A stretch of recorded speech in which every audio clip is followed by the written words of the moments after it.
करीम, ना तू हाथ से रोक रहा है, ना तू एहतजाज कर रहा है, ना तू रिपोर्ट कर रहा है, तू हाथ वाली बुराई भी नहीं कर, हाथ से बुराई भी नहीं रोक रहा है, जुबान से रिपोर्ट भी नहीं कर रहा है। तो इसका मतलब है तो दिल में लेके बैठा हुआ है, तो बैठा रहे, बुराई तो सर चढ़ कर बोलेगी।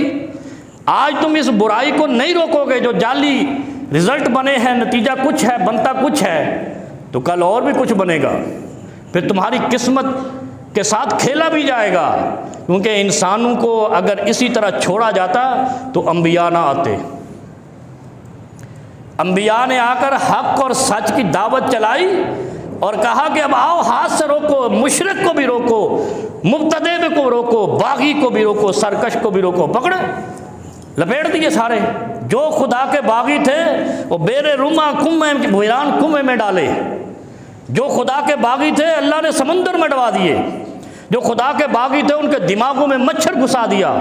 जो खुदा के बागी थे जिन्होंने बड़े बड़े महल्लात बनाए थे कि मुझे कोई मार नहीं सकता, वो उसी महल को बनाने के बाद उसके गेट के अंदर दाखिल होते हुए शद्दाद मर गया।